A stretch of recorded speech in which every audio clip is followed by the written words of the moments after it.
सभी को good afternoon. जितने भी स्टूडेंट जुड़े हो सभी को very very good afternoon all of you. और नव वर्ष की हार्दिक शुभकामनाएं, क्योंकि बहुत दिनों बाद मैं क्लास ले रहा हूं।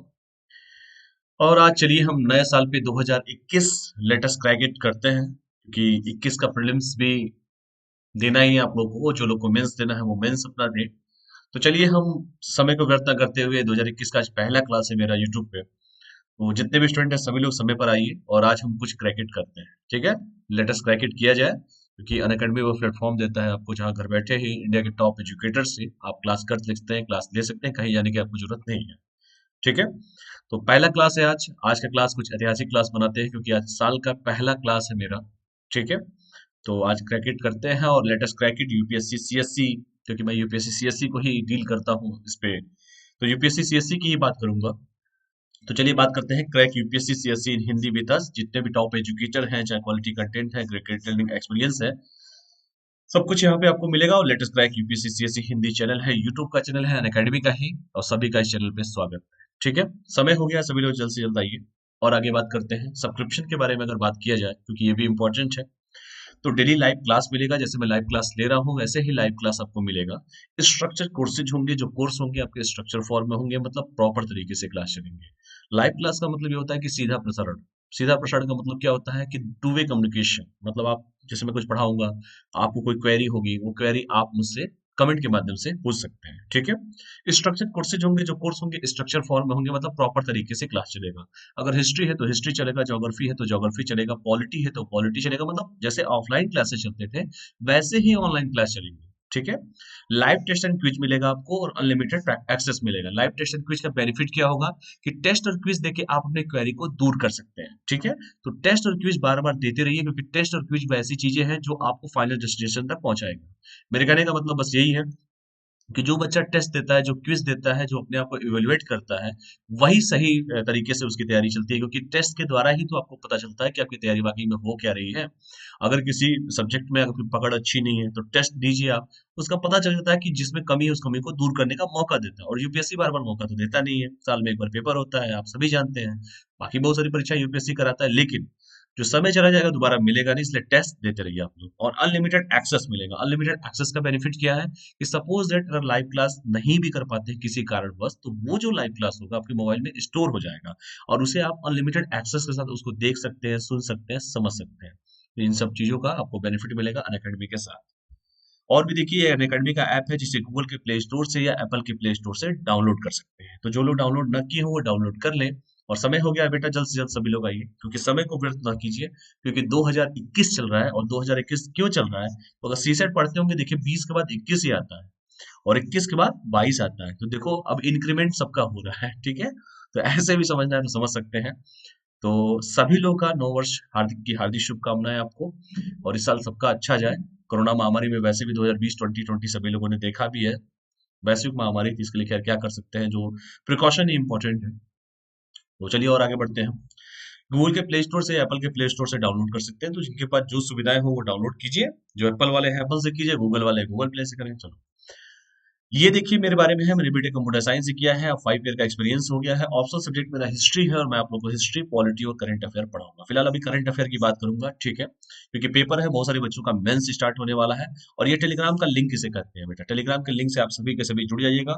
और इस टेलीग्राम के लिंक का सबसे बड़ा बेनिफिट होता है कि जो भी मुझे कहना होता है मैं टेलीग्राम के माध्यम से आप लोग को बता देता हूँ, ठीक है। क्लास की टाइमिंग, क्लास का डेट, क्लास का पीडीएफ जो भी है इसी टेलीग्राम पे आपको शेयर कर दिया जाता है। अन अकेडमी प्रिंस जायसवाल के नाम से टेलीग्राम का चैनल है। इंडिया के जितने भी टॉप 100 एजुकेटर हैं वो यूपीएससी सीएससी के फील्ड के, क्योंकि बहुत सारे एजुकेटर हैं। जितने भी टॉपर्स आपको दिखाई देंगे ऑल ओवर इंडिया के सारे टॉपर यूपीएससी अकेडमी पे इस समय है। अगर यूपीएससी सीएससी की मैं बात करूं, क्योंकि मैं यूपीएससी सीएससी को ही डील करता हूं, क्योंकि मैं भी एक एजुकेटर हूं प्लस एजुकेटर हूं। तो जितने भी टॉप एजुकेटर हैं किसी भी टॉप एजुकेटर से क्लास कर सकते हैं। ये आपके ऊपर डिपेंड करता है कि आप क्लास किससे करना चाहते हैं।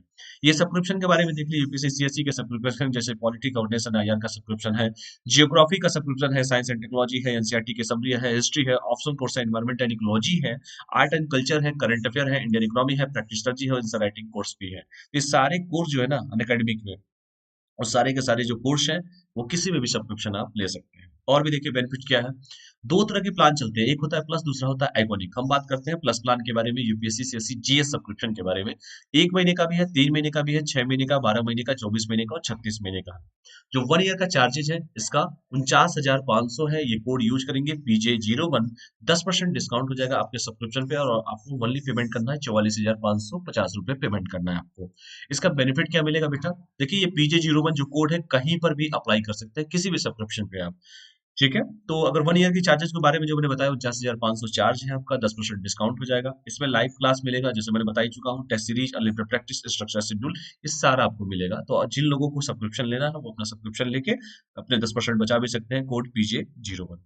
दूसरा है आइकॉनिक प्लान, 1 ईयर का भी है, 2 ईयर का भी है, 3 ईयर का है। 1 ईयर के चार्ज 69,500, कोड यूज करेंगे PJ01, 10% डिस्काउंट, और 10% डिस्काउंट की वजह चार्ज पे करना है 62,550 रुपए पे करना है। इसमें और भी देखिए एक्स्ट्रा बेनिफिट क्या है, ये चारों फीचर्स तो आपको ऑलरेडी मिल ही रहे हैं। इसके साथ आपको पर्सनल कोच मिलेंगे, आइकॉनिक अगर आप लेते हैं तो डेली मेंस क्वेश्चन प्रैक्टिस मिलेगा, स्टडी प्लानर होंगे, पर्सनली आपको फीडबैक दिया जाएगा। तो ये जो मिलेगा वो मिलेगा आपको आइकॉनिक सब्सक्रिप्शन पे। तो जिनको प्लस लेना है प्लस ले, आइकॉनिक लेना है आइकॉनिक ले, ये आपके ऊपर डिपेंड करता है। और भी देखिए ऑप्शनल कोर्स के बारे में थोड़ा बात कर लेते हैं। ये 1 मंथ का है, 6 महीने का, 12 महीने का, 24 महीने का और 36 महीने का। अगर 1 ईयर की बात करें जाए, वैकल्पिक विषय का 27,500 है, कोड यूज करेंगे PJ01, 10% डिस्काउंट, 10% डिस्काउंट के बाद इंस्टेंट डिस्काउंट है, तुरंत हो जाएगा 24,750, सिर्फ पे करना पड़ेगा, कोड है PJ01। आपको पता है ना अनअकैडमी ने कॉम्बैट स्टार्ट किया है, और 3 जनवरी को भी कॉम्बैट हुआ था, आपको पता है ना, हर अल्टरनेट संडे को होता है, यानी कि 10 को ऑफ रहेगा, फिर होगा 17 तारीख को। तो अधिक से अधिक लोग रजिस्ट्रेशन करें, और रजिस्ट्रेशन करके अपने पे कॉम्बैट दीजिए। ऑल ओवर इंडिया लेवल पे कॉम्बैट हो रहा है, इससे क्या होगा बेटा कि जो भी ऑल ओवर इंडिया लेवल पे जो चीजें होंगी, मतलब जितने भी स्टूडेंट पार्टिसिपेट करेंगे यार, उनसे ही आपकी फाइट है। तो उनसे ही जब अगर फाइट है, फाइट का मतलब यह है कि उन्हीं से कंपटीशन है, ये मैं कहना चाहता हूँ। तो रजिस्ट्रेशन कीजिए, और रजिस्ट्रेशन जब करेंगे तो आपको कोड पूछेगा, कोड डाल सकते हैं PJ01, ये फ्री है, कोई चार्जेस नहीं है इसके। इसलिए अधिक से अधिक संख्या में अनअकैडमी का जो कॉम्बैट स्टार्ट हो रहा है बेटा, उसमें सब पार्टिसिपेट कीजिए, आप लोग डरिए मत। मैं बार बार कहता हूँ कि जितने देर आप पेपर देंगे ना, उस पेपर का एनवायरमेंट आपको मिलेगा, तो अभी से लग जाओ बेटा, ठीक है। तो the most competitive gamified UPSC CSC battle in here, यहाँ पे हो रहा है बैटल, और सभी लोग एनरोल कीजिए, आप सभी के सभी। ये देखिए टेस्ट है, 45 मिनट का टेस्ट है, 60 क्वेश्चन होंगे, 13 कॉम्बैट होंगे, 6 सेक्शन होगा, रिलेटिव स्कोरिंग होगा, फॉरनाइट कंस्टेंट होगा, अल्टरनेट संडे को होगा। तो बता चुका हूँ 3 जनवरी को हो चुका है, फिर इसके बाद 10 को ऑफ रहेगा, फिर 17 जनवरी को होगा, इसलिए सभी लोग तैयार रहिएगा। आपको पता है लेटेस्ट क्रैकेट करते हैं, 2021 स्टार्ट हो चुका है। हैप्पी न्यू ईयर सभी को, मैं बार बार कह चुका हूँ, बड़ा अक्षरों में लिख देता हूँ, हैप्पी न्यू ईयर 2021, ठीक है। तो लेट्स क्रैकेट करते हैं, और 2021 को इंपॉर्टेंट करते हैं। देखिए 11 जून को पेपर है, 6 महीने बचे हैं बेटा, 6 महीने भी नहीं, 5 ही महीने बचे हैं, ये भी ध्यान से सुन लो बेटा, लग जाओ, क्योंकि समय बहुत कम है, काम बहुत ज्यादा है। और इसलिए जो लोग तैयारी पहले से कर रहे हैं वो भी आपके कंपटीटर हैं, और जो नए आए हैं वो तो ऑलरेडी उनको तो मतलब तैयारी में आए हैं, वो लोग अपनी तैयारी अभी से स्टार्ट कर दो बेटा, समय मत व्यर्थ करिए। यूपीएससी सीएससी 2021 के देखिए कुछ ही दिन बचे हैं, 11 जून को पेपर है, इसलिए समय बचा हुआ है अभी भी आपके पास, अच्छे से अभी भी आप तैयारी कर सकते हैं। बहुत सारे बैचेज आ रहे हैं, ये भी आपको मैं बता देता हूँ। देखिए 28 दिसंबर को कुछ बैचेज स्टार्ट हुए हैं, 6 month to UPSC CSC 2021 prelims के बैच है, pathway to crack UPSC CSC India best educator. देखिए यहाँ पे 28 तारीख को ये बैचेज स्टार्ट हो चुके हैं, मिशन 2021 के नाम से है, अल्टीमेटेड जीएस 6 मंथ के बैचेज हैं। देखिए 2021 प्रीलिम्स, इसमें प्रीलिम्स के सिलेबस पर पूरा कवरेज किया जाएगा, आपको टॉप एजुकेटर आपको मिलेंगे, एनालिसिस भी किया जाएगा, प्रीलिम्स के टेस्ट सीरीज भी सॉल्व किया जाएगा, पीडीएफ के मटेरियल भी आपको दिया जाएगा, डाउट क्लियर किया जाएगा, और इंटरव्यू की प्रिपरेशन भी, बहुत सी चीजें होंगी, जो जितनी भी चीजें हो सकती है वो बैचेज में किए जाएंगे। ये भी देखिए बहुत सारे बैच हैं, 2021 के 6 महीने का बैच है, 22 के 1 साल के बैच है, 23 के देखिए 2 साल का जो बैच ज्वाइन करना चाहता है, तो देखिए ये सारे बैचेज, लक्ष्य 2021 के नाम से, लक्ष्य 2022 के नाम से, 23 के नाम से सारे बैचेज हैं। इस किसी भी बैच में आप सब्सक्रिप्शन ले सकते हैं, सब्सक्रिप्शन करने ये कोड है PJ01, यूज कर सकते हैं आप, ठीक है। अब देखिए आइकॉनिक का प्राइस बेटा अब हाइक हो चुका है, ध्यान से इन चीजों को आप लोग देख लीजिएगा। तो चलिए हम सीधे मुद्दे पे आते हैं। आज का पहला टॉपिक, यहाँ तक किसी को कोई डाउट है, कोई भी डाउट, नहीं तो हम आगे बढ़े, क्योंकि पहला क्लास है, मैं कहना कहा कि पहला क्लास बहुत इंपॉर्टेंट होता है, और आज पहले क्लास में हम कुछ नया तूफानी करेंगे, ठीक है, क्योंकि बहुत सारे मुद्दे पे हम बात करेंगे। और आज पहला जो मुद्दा है, भारत सरकार ने लॉन्च किया है ग्लोबल प्रवासी रिश्ता पोर्टल और ऐप। तो ग्लोबल प्रवासी रिश्ता पोर्टल ऐप और क्या है ये, इसके बारे में थोड़ा सा हम लोग बात करेंगे। Ministry of external affair launch global प्रवासी रिश्ता पोर्टल बाई बी मुरलीधरन, ठीक है। और ये क्या है भैया, बी मुरलीधरन आप कमेंट करके बता सकते हैं कौन से मंत्री हैं, थोड़ा हमें कमेंट करके आप लोग बताइए, थोड़ा अच्छा भी लगेगा। तो आज हम सबसे पहला जो टॉपिक है, यहाँ तक आवाज आ रही है सभी को? एक बार कमेंट कर दो बेटा, फिर क्लास को मैं कंटिन्यू करूँ। ठीक है। तो भारत सरकार ने, चलिए आज टॉपिक को यहीं पे स्टार्ट करते हैं। सभी लोग जुड़ चुके हैं? ठीक है। तो पहला जो टॉपिक है, भारत सरकार ने लॉन्च किया ग्लोबल प्रवासी रिश्ता पोर्टल और ऐप। तो क्या है ये ग्लोबल प्रवासी रिश्ता पोर्टल है? आखिर ये प्रवासी रिश्ता पोर्टल है, मतलब क्या हुआ इसका? ये सारी बातों पे हम चर्चा करेंगे, तो चर्चा भी करते हैं। भारत सरकार ने ग्लोबल ग्लोबल प्रवासी मतलब वैश्विक प्रवासी रिश्ता पोर्टल और मोबाइल ऐप को लॉन्च किया है। और इस एप्लीकेशन का जो उद्देश्य क्या है? उद्देश्य सिंपल सा है। जो प्रवासी की बात है, माइग्रेशन की बात है, मतलब प्रवासी जो लोग बाहर रहते हैं उन्हीं की मैं बात कर रहा हूँ। एप्लीकेशन का उद्देश्य दुनिया भर में फैले भारतीय प्रवासी समुदाय को जोड़ना है। और कोई कमेंट करके बता सकता है कि प्रवासी भारतीय दिवस कब मनाया जाता है? इसी जनवरी के महीने में मनाया जाता है। किसी को पता है तो कमेंट करके प्लीज हमको बताएं, कोई भी। क्योंकि प्रवासी भारतीय दिवस बड़ा इंपॉर्टेंट है और हमारी जो नई सरकार है ये तो बड़ा बढ़ चढ़ के इसमें पार्टिसिपेट भी करती है। और आपको पता है कि 9 जनवरी का वो दिन है जब गांधी जी पहली बार मतलब इंडिया में जब वो आए 9 जनवरी 1915 को। तो उसी दिन से मतलब 9 जनवरी का दिन जो है वो प्रवासी भारतीय दिवस मनाया जाता है। तो इस साल भी 9 जनवरी आने वाला है प्रवासी भारतीय दिवस। तो मैंने यही कहा कि भारत सरकार ने क्या किया है, ग्लोबल प्रवासी रिश्ता पोर्टल और एप्लीकेशन जो है, ऐप जो है वो लॉन्च किया है। और इसका उद्देश्य यही है कि दुनिया भर में फैले जितने भी प्रवासी भाई लोग हैं उन सारे प्रवासियों को जोड़ना है। जोड़ने का मतलब एक दूसरे से कनेक्ट करना है, प्रवासी समुदाय को जोड़ना है। और इस ऐप को जो किया गया है, किसके द्वारा लॉन्च किया गया है? जो हमारे विदेश राज्य मंत्री हैं जिनका नाम है वी मुरलीधरन ने लॉन्च किया है। ठीक है। तो आप देखिए, एक मतलब जो टॉपिक मैंने स्टार्ट किया है कि ग्लोबल प्रवासी रिश्ता पोर्टल और ऐप जो लॉन्च किया गया है, तो देखिए यहाँ से 3-4 क्वेश्चन यहीं से आपके स्टार्ट हो जाएंगे। पहला क्वेश्चन कि प्रवासी भारतीय दिवस कब मनाया जाता है।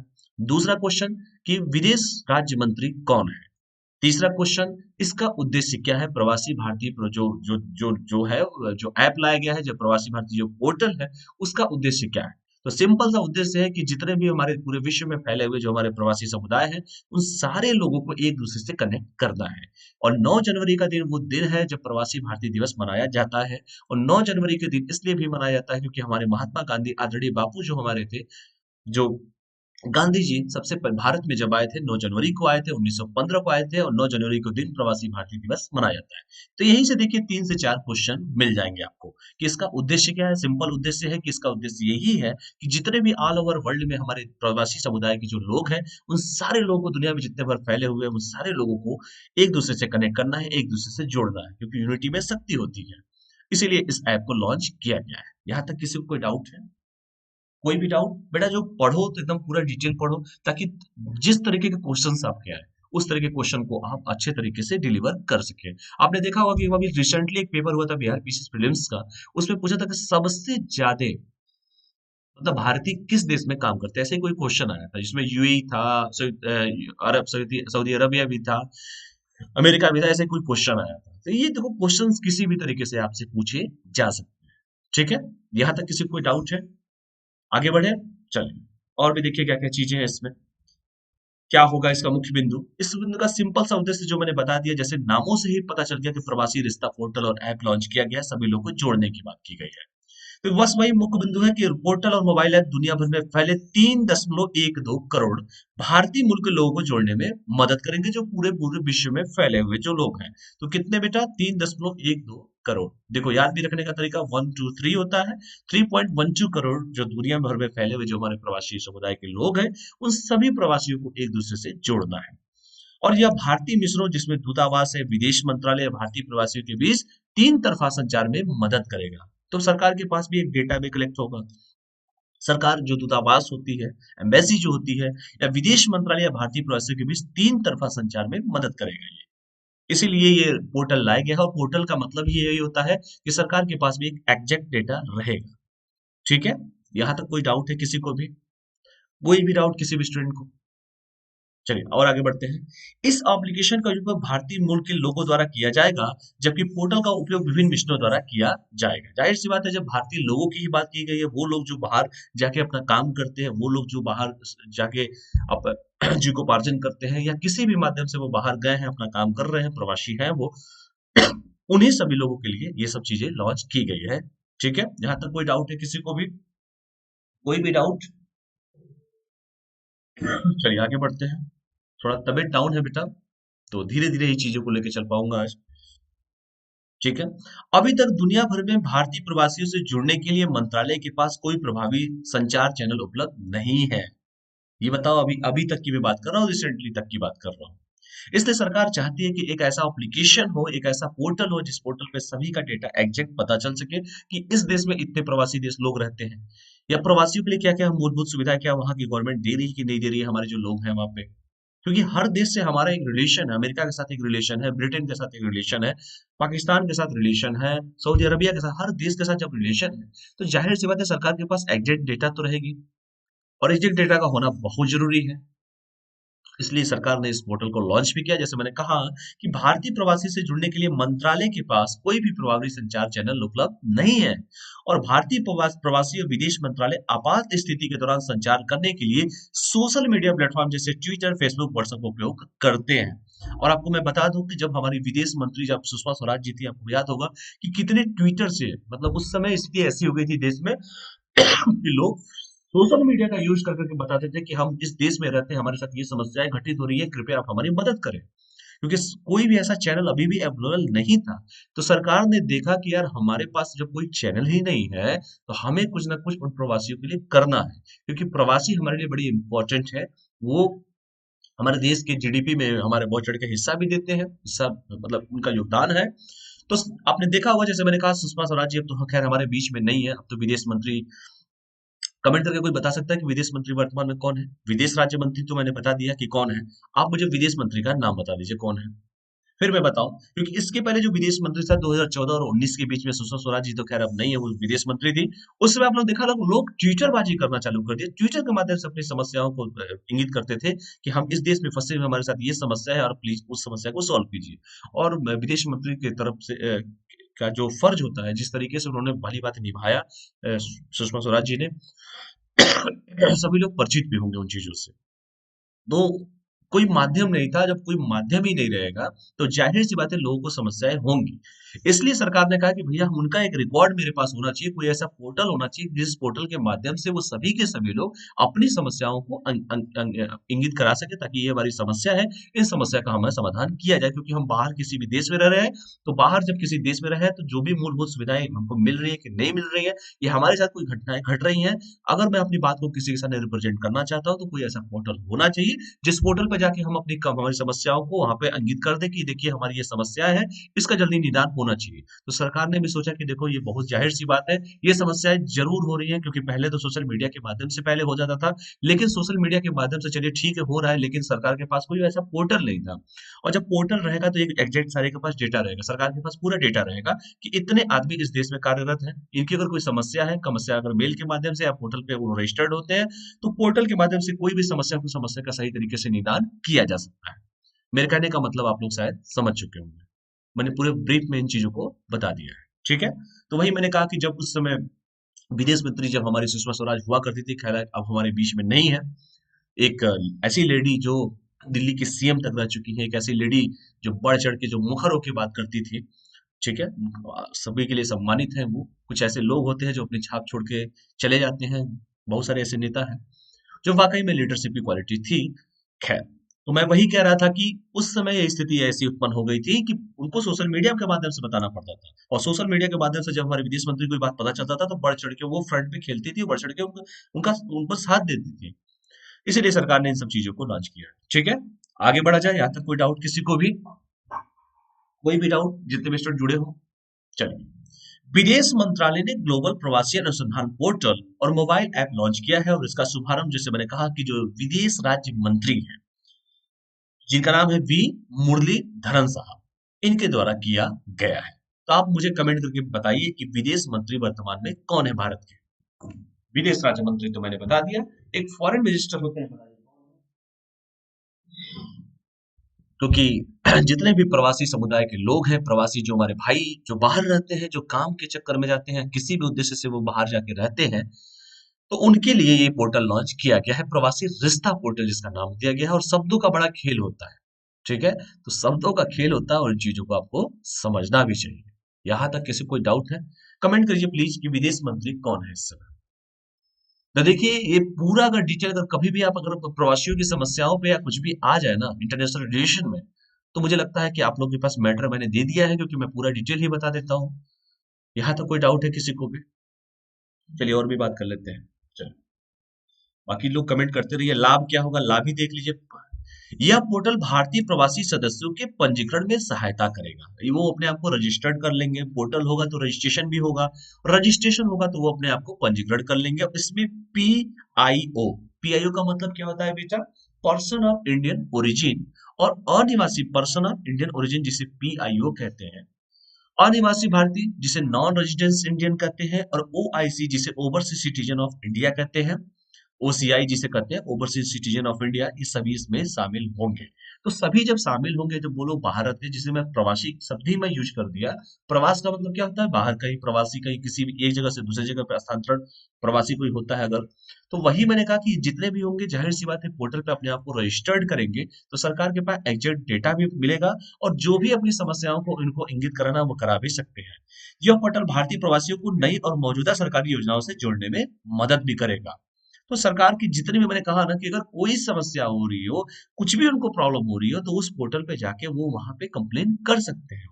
तो कंप्लेन कब करेंगे? जब कोई पोर्टल होगा, जब रजिस्ट्रेशन होगा, तभी तो कोई कंप्लेन करेगा। और यही चीजें सरकार अभी तक इन चीजों की कमी महसूस की जा रही थी, और सरकार ने कहा कि नहीं, हमको एक प्रवासी रिश्ता पोर्टल लॉन्च करना चाहिए। यह एप्लीकेशन पोर्टल से संकट प्रबंधन के दौरान मदद भी की जा सकती है, और भारतीय प्रवासी आपातकाल के समय काउंसलर सेवाओं और अधिकारियों तक पहुंच सकते हैं। वही मैंने कहा कि जैसे उस समय स्थिति ऐसी होती है कि सोशल मीडिया का लोग यूज करते थे, कैसे भी करके वो एम्बेसी तक उन चीजों को, बातों को पहुंचा सके, विदेश मंत्री तक पहुंचा सके। टैग किया जाता था, ट्वीट किया जाता था, आप लोग को शायद याद भी होगा वो घटना है, सारी चीजें अभी भी होता है। वो सब चीजें यूट्यूब पर टैग किया जाता है, मतलब ट्विटर पर टैग किया जाता है, फेसबुक पे टैग किया जाता है, मीडिया में टैग किया जाता है। तो जाहिर सी बात है, तो जितने भी अगर कोई समस्या कहीं भी किसी देश में उत्पन्न हो रही है, किसी भी बाहर जो लोग हमारे रहते हैं, तो वो कम से कम एम्बेसी की मदद ले सकते हैं, विदेश मंत्री की मदद ले सकते हैं, विदेश मंत्रालय की मदद ले सकते हैं। तो यही सब चीजें इसमें बताया गया है, जो ऑलरेडी मैं आपको बता दी, ये इसके लाभ है। यहाँ तक कोई डाउट है किसी को भी? कोई भी डाउट? डाउट हो तो बता दो बेटा, कोई भी डाउट है किसी को? चलिए आगे बढ़ते हैं और भी देखिए। यह पोर्टल जो मैंने कहा कि भारतीय डायस्पोरा को उपयोगी जानकारी प्रदान करेगा, जैसे पासपोर्ट, वीजा और अन्य काउंसलर सेवाएं आदि। ये सारी सुविधाएं उनको प्रदान करेगा, जानकारी भी उनको प्रदान करेगा। और यह भारत सरकार की नीतियों को तैयार करने में भारतीय मूल के लोगों से उपयोगी राय लेने के लिए एक मंच के रूप में भी काम करेगा। कि भाई जैसे मैं बात कर रहा हूँ कि जो लोग बाहर अपनी सर्विसेज देते हैं, अगर मान लीजिए सपोज भारत सरकार की कोई ऐसी पॉलिसी है, जिस पॉलिसी में अगर उनको लगता है कि ये मूलभूत चेंज होने चाहिए, ऐसी चीजें टेक्नोलॉजी को ऐड करना चाहिए, तब भी ये एक मंच इनको मिल रहा है कि वो राय दे सकते हैं। और बड़ी अच्छी बात है कि भाई अगर आपको जो चीजें आप लोगों ने सीखा है, अगर सरकार को वो राय देना चाहते हैं, तो बिल्कुल है, मोस्ट वेलकम है, आप उस पर अपनी राय भी दे सकते हैं। जो सरकार की नीतियां हैं उस पर भी अपनी राय को देने का एक मौका भी आपको दिया जाएगा। और यह संरक्षण करने की प्रक्रिया को आसान बनाएगा। जैसे मैंने कहा ना कि अगर पाकिस्तान में कितने लोग हैं, सऊदी अरबिया में कितने लोग हैं, सऊदी अरब में कितने लोग हैं, या पाकिस्तान अमेरिका में कितने लोग हैं, ब्रिटेन में कितने लोग हैं, जितने भी लोग होंगे ना, उनका सर्वेक्षण भी करना हमारे लिए भी आसान हो जाएगा। ये सारी सुविधाएं हैं, और इसीलिए इस पोर्टल को लॉन्च किया गया है। यहाँ तक किसी को भी कोई डाउट हो तो प्लीज आप लोग बता सकते हैं। कोई डाउट है किसी को? कोई भी डाउट? ठीक है, आगे बढ़ते हैं और भी देखते हैं। अगला जो टॉपिक है, यहाँ तक तो बेटा मैंने समझ में आ गया ना, प्रवासी भारतीय रिश्ता पोर्टल का मतलब क्या है, उस ऐप को क्यों लाया जा रहा है, विदेश राज्य मंत्री कौन है, विदेश मंत्री कौन है, और सरकार का क्या उद्देश्य है। यानी जितनी भी घटनाएं थी, इर्द गिर्द की जो भी क्वेश्चंस थे, मैंने आप लोग को बता दिया। मुझे उम्मीद है कि आप लोग को बिल्कुल वो चीजें समझ में आई होंगी। यहाँ तक कोई भी डाउट है किसी को भी? मैंने पूरा ब्रीफ करके बता दिया। अगर किसी को डाउट हो तो प्लीज आप पूछ सकते हैं। आगे बढ़े फिर हम। चलिए आगे बढ़ते हैं। अगला जो जाहिर सी बात है, इसरो के जो चेयरमैन, पहले तो यही जानिए कि इनका नाम क्या है। इनका जो नाम है, सभी लोग इस पर्सनालिटी को जानते होंगे, जो हमारे इसरो के चेयरमैन है। अच्छा, इसरो का मुख्यालय कहाँ है बेटा? पहले तो ये बता दिए। इसरो जैसे नासा है, अरे नासा का हेडक्वार्टर कहाँ है और इसरो का हेडक्वार्टर कहाँ है, प्लीज दोनों का बता दीजिए मुझे पहले। पहले इसरो का ही चलो बता दो मुझे, इसरो का कहाँ है पहले। इसरो का नाम शायद सुना भी होगा, बहुतों ने तो सुना ही होगा। अब कौन ऐसा बेवकूफ है जो नहीं सुनेगा, ये बताओ मुझे पहले। Very good. और कोई? इसरो का मुख्यालय कहाँ पर है? तो इसरो के जो मुख्यालय जो है, जो आप लोग बता रहे हैं, कहाँ पर है बेटा? बेंगलोर है। अच्छा। और भी कोई है जो बता सके मुझे? और कोई? और कोई है? चलिए मैं बात कर लेता हूँ इसरो के चेयरमैन के बारे में। बाकी लोग घर पे जाके थोड़ा सा पढ़ा भी करो बेटा। नया साल आ गया है, भूलने के लिए नहीं आया है 20 और 21। 20 और देखिए 21 इंक्रीमेंट के लिए आया है, इंक्रीज होना है। अब सभी के जीवन में इंक्रीज होगा, जीवन में बढ़ोतरी होगी। ठीक है, ये सीसेट के माध्यम से मैंने सोचा कि ये बताया जाए। ठीक है, चलिए। क्योंकि पहले क्या होता था, 2019 लिखते थे यानी कि 20 और 19 होता था। 2018 लिखते थे, 20 और 18 का गैप यानी 2 का गैप होता था। अब हम लिख रहे हैं 20 और 21, देखिए 1 का गैप है। आगे हम लिखेंगे 20 और 22, तो देखिए 2 का गैप होता था, 22 और 20 2 का गैप है। खैर सीसेट के माध्यम से समझाने की कोशिश कर रहा है। चलो, तो इसरो के जो चेयरमैन हैं जिनका नाम है के सिवान साहब, उनको 1 वर्ष का विस्तार दिया गया है। चेयरमैन को 1 साल की आगे भी इनको कंटिन्यू किया जाएगा, विस्तार दिया जाएगा, एक्सटेंड किया गया है। क्या है थोड़ा सा जान ले, बस सिंपल सा चीजें हैं कि कैबिनेट की नियुक्ति समिति ने हाल ही में इसरो के चेयरमैन के सिवान साहब के कार्यकाल को 1 वर्ष तक बढ़ा दिया है। क्योंकि सभी लोग जानते हैं कि के सिवान का कार्यकाल जो है 14 जनवरी 2021 को समाप्त होने वाला था, इसी साल 14 जनवरी को। ठीक है बेटा, और कहीं नहीं, इसी साल। अब 14 जनवरी 2022 को कर दिया गया, क्या कि भाई साहब अपनी सेवा जो है ना अच्छे से आप दे रहे हैं, आप चलिए 1 साल और ले लीजिए। ठीक है, सिंपल सा लॉजिक है, सिंपल सी चीज मैंने आपको बता दिया कि 14 जनवरी को इनकी मतलब कहा गया कि भैया कार्यकाल खत्म हो रहा था, 1 साल और ले लीजिए, कोई टेंशन नहीं है, 22 तक खेल लीजिए आप। के सिवान के बारे में थोड़ा सा जान लीजिए, कौन है इसरो के चेयरमैन। के सिवान तमिलनाडु के कन्याकुमारी जिले से हैं। तमिलनाडु, तमिलनाडु के बारे में सभी लोग जानते भी होंगे। तमिलनाडु के इसमें सीएम कौन है बेटा, और वहां के राज्यपाल कौन है, थोड़ा बताइए तो कमेंट करके हमको। ये मैं क्वेश्चन तो पूछूंगा ही, वो तो मैं छोड़ने की मेरी फितरत ही नहीं है, क्वेश्चन पूछने की मतलब छोड़ने की मतलब पूछने वाली। आंसर दीजिए सभी लोग। तमिलनाडु की इस समय सीएम कौन है और वहां के राज्यपाल कौन है, और तमिलनाडु में लोकसभा की कितनी सीटें हैं? क्योंकि के सीवान साहब भी तमिलनाडु से थे, जयललिता भी तमिलनाडु से ही थी। हमारे देश के सबसे सबके प्यारे सबके चहेते missile man of India, Bharat Ratna doctor Abdul Kalam Azad साहब भी वहीं से थे। खैर सभी भारतीय हैं, लेकिन मैं तमिलनाडु के बारे में थोड़ा सा डिस्कशन कर रहा था, तो तमिलनाडु के बारे में बता भी दिया। तो बताइए कौन है वहां के सीएम और वहां के राज्यपाल कौन है? बताइए सभी के सभी। इतना तो खैर आप लोग जानते भी होंगे, तो बताइए। जयललिता जी पहले थी, अब हम लोग के बीच में तो है नहीं। खैर काफी दिन हो गया वो चीजों को लेके, जिन्हें अम्मा के नाम से सभी लोग जानते थे। कौन सी पार्टी वहां पे सत्ता में, यही बता दीजिए मुझे। क्योंकि एक क्वेश्चन से मैं बार बार कहता हूँ कि देखो इतने डायमेंशंस निकलते हैं, यही बता दीजिए मुझे। जल्दी जल्दी आंसर दो बेटा, जितने भी स्टूडेंट हो जल्दी जल्दी आंसर दीजिए सभी के सभी, क्योंकि जरूरी है उन चीजों को जानना। चलिए के सिवान साहब के बारे में, चलिए बहुत लोगों ने आंसर दिया है, बहुत लोग कोशिश अभी भी कर रहे हैं, कोशिश करते रहिए। कोई ब्रिज भी है क्या वहां पे? कोई कोई ब्रिज भी है? जैसे कहा जाता था राम सेतु, एडम ब्रिज के बारे में शायद आप लोगों ने सुना भी होगा। कोई है ऐसा? है क्या वहां पे कोई? और कोई? अच्छा, पाक जल संधि के बारे में सुना होगा आप लोगों ने, किससे किससे के बीच में जुड़ती है पाक जल संधि, यही बता दीजिए आप लोग। जितने क्वेश्चन मैं पूछता हूँ अपनी डायरी में लिखा कीजिएगा उनको, नोट करते रहिएगा, आए चाहे ना आए। आए तो अच्छी बात है, ना आए तो कॉपी में नोट कर दिया करो, और थोड़ा उसके बारे में सर्च किया करो बेटा। इससे ये होगा कि अगर मैं मान लीजिए कोई पढ़ाता हूँ कोई टॉपिक, वैसे मैंने कमिटमेंट किया है कि अब टॉपिक छोटे छोटे ही लेके चलूंगा, जरूरत पड़ेगी तो मैराथन सेशन भी आएंगे आपके, आएंगे मैराथन सेशन भी आएंगे, टेंशन ना लिया करो।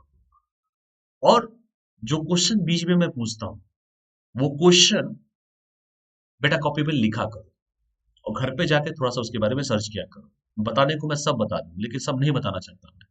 अगर सब लगूंगा बताने तो फिर आप लोग नहीं पढ़ाई करोगे। इसलिए कुछ टास्क आपके लिए भी दिया जाता है जिसे होमवर्क कहते हैं, और कॉपी पे लिखो।